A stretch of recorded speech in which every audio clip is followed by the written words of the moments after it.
अस्सलाम वालेकुम स्टूडेंट्स। तो वेलकम है आपका बायोलॉजी ब्लास्ट में। तो आज की इस वीडियो में हम बात करने जा रहे हैं क्रोमोसोम की। ये मैट्रिक क्लास के 6 चैप्टर का सेकंड टॉपिक है हमारे पास, ठीक है, सेकंड वीडियो है। तो क्रोमोसोम के बारे में हम यहाँ पे पढ़ते हैं। तो सबसे पहले जो क्रोमोसोम टर्म है, ये जो नाम है, ठीक है, ये हमें किसने दिया था? एक जर्मन एम्ब्रियोलॉजिस्ट वाल्टर फ्लेमिंग ने। कब दिया था? 1882 के अंदर, ठीक है। ये जर्मन एक एम्ब्रियोलॉजिस्ट था वाल्टर फ्लेमिंग, जिसने हमें क्रोमोसोम का जो टर्म है ना, ये हमें दिया था। कब दिया था? 1882 के अंदर। अब ये जो क्रोमोसोम है, इसमें जो शुरू वाला लफ्ज़ है ना, ठीक है, क्रोमा, उसका मतलब होता है कलर्ड, ठीक है, और सोमा का मतलब होती बॉडी, मतलब कलर्ड बॉडी। क्रोमोसोम का मतलब क्या होता है? Coloured body. But it is misnomer. ये एक जो है ना, सही नाम नहीं है, एक मिसनोमर है, मतलब गलत नाम है एक किस्म का, ठीक है, क्योंकि it is not coloured.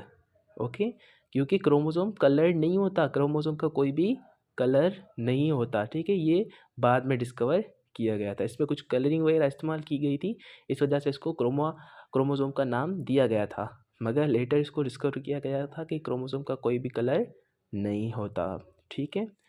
It is thread like structure appears when cell division is about to start। ये एक थ्रेड लाइक स्ट्रक्चर होता है, एक धागे जैसा स्ट्रक्चर होता है, ठीक है। और ये कब जाहिर होता है? जब सेल डिवीजन स्टार्ट होने वाली होती है, ठीक है। अब इसकी कंपोजिशन की बात कर लेते हैं हम। It is composed of DNA. ये किसका बना होता है? डीएनए का। डीएनए का कितना परसेंटेज? 40%। एंड स्पेशल प्रोटीन, एक स्पेशल प्रोटीन का भी बना होता है साथ में, जिसको बोलते हैं हिस्टोन प्रोटीन, जो कितनी होती है? 60%। मतलब क्या? अगर हम हमारे क्रोमोसोम को देखेंगे तो उसमें जो ना 40% आपको डीएनए मिलेगा एंड 60% आपको हिस्टोन प्रोटीन मिलेगी। तो इन दोनों चीज़ों से मिलकर हमारा क्रोमोसोम बनता है, ठीक है। और जब डीएनए एंड हिस्टोन को हम आपस में मिला देते हैं, ठीक है, तो उसको हम बोलते हैं न्यूक्लियोसोम। क्या बोलते हैं उसको? न्यूक्लियोसोम। विच रेप्स इनटू सुपर कोयल्स, जो आपस में जो ना कोयल होता है, ठीक है, कोयल होके एक क्रोमोसोम को बनाता है, ठीक है। तो ये हमारे क्या है? क्रोमोसोम का स्ट्रक्चर है, ठीक है। अब हमने पढ़ा था, हम आगे भी पढ़ेंगे, ये जो हमारी जीन्स होती है ना, ये क्रोमोसोम के ऊपर लगी होती है, इसको हम क्या बोलते हैं? जीन्स, ठीक है। ये मैंने यहाँ पे बनाई है, तो इसको क्या बोलते हैं हम? जीन्स बोलते हैं। अब ये बीच में जो ना, ठीक है, इसको बोलते हैं सेंट्रोमियर। क्या बोलते हैं इसको? सेंट्रोमियर, ठीक है। इसमें प्रोटीन्स लगी होती है, जिनको हम बोलते हैं, ये कौन सी प्रोटीन होती है? काइनेटोकोर। ये जो प्रोटीन बीच में लगी है ना, ठीक है, इसको बोलते हैं काइनेटोकोर। इस प्रोटीन पे जो ना हमारे स्पिंडल फाइबर्स आके अटैच होते हैं, जो उनको क्या करवाते हैं? सेपरेट करवाते हैं फॉर सेल डिवीजन और कैरियोकाइनेसिस, ठीक है। इतना समझ में आ गया? अब ये जो है ना, ठीक है, ये इसकी जो ना एक को जो ना, ये एक थ्रेड जो ना, इसको हम क्या बोलते हैं? क्रोमेटिड। क्या बोलते हैं इसको? क्रोमेटिड बोलते हैं, ठीक है बेटा। अब जो ना, ये जो तो क्रोमेटिड होते हैं ना, ये अगर एक ही क्रोमोसोम के दो कॉपीज हैं, जैसे कि ये है, इन दोनों को हम बोलेंगे सिस्टर क्रोमेटिड। क्या बोलते हैं इसको? Sister chromatid.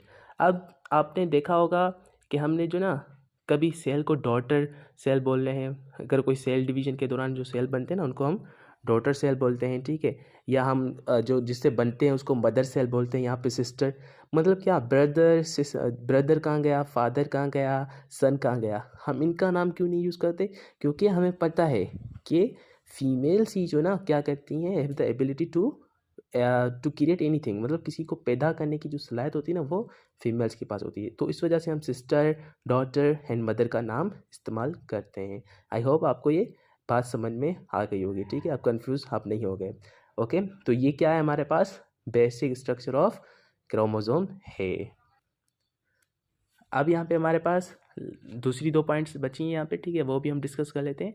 If two chromosomes which are similar, ठीक है, in their shape, size and position of centromere, that is called homologous pair of chromosome. मतलब दो अगर क्रोमोसोम हैं वो जो ना किस में, शेप के अंदर, साइज के अंदर, एंड जो उनके सेंट्रोमियर की जो पोजीशन होती है, किसकी पोजीशन, सेंट्रोमियर की पोजीशन, ठीक है। अगर वो सारे सेम हैं तो उन ऐसे क्रोमोसोम को हम क्या बोलेंगे, होमोलोगस पेयर ऑफ क्रोमोसोम, मतलब इन क्रोमोसोम को हम होमोलोगस बोलते हैं, ठीक है। अब यहाँ पे है last, chromosome number differ in number, मतलब जो क्रोमोसोम का जो तादाद होता है ना, वो तादाद में डिफर करता है, यानी क्या, उसका जो नंबर होता है ना, वो हर स्पीशी के अंदर क्या होता है, अलग होता है, और उसका शेप भी अलग होता है। यानी क्या, क्रोमोसोम जो ना डिफर किस में करता है, नंबर एंड शेप के अंदर, और हर स्पीशी के अंदर अपना अलग क्रोमोसोम नंबर होगा और क्रोमोसोम का शेप होगा, ठीक है। चलो अभी हम जीन को भी यहाँ पे डिस्कस थोड़ा सा कर लेते हैं, ठीक है। जीन क्या है, a localised part of DNA, deoxyribonucleic acid, which has information for characters in form of codes. Gene क्या है, एक लोकलाइज्ड पार्ट होता है डीएनए का, मतलब एक मखसूस पार्ट होता है किसका, डीएनए का, ठीक है। किसका पार्ट होता है, डीएनए का। विच हैज़ इंफॉर्मेशन, जिसके पास क्या होती है, इंफॉर्मेशन होती है फॉर कैरेक्टर्स, किसके लिए, कैरेक्टर्स के लिए, और किस फॉर्म में होती है, कोड्स की फॉर्म में होती है, ठीक है। ये हम आगे आपको थोड़ा सा वगैरह बता दूंगा, ठीक है। अभी कोड्स जो है ना, ये क्या, कुछ चीट्स होती हैं समझो, उसमें जो ना लिखा होता है, okay.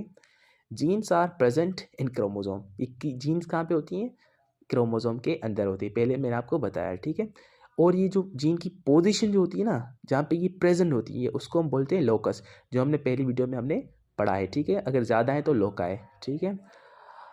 There are also alternative forms of genes, और जीन्स की अल्टरनेटिव फॉर्म्स होती है, और मैंने आपको बताया था कि जीन्स की अल्टरनेटिव फॉर्म को क्या बोलते हैं, अलील्स, शाबाश, ओके।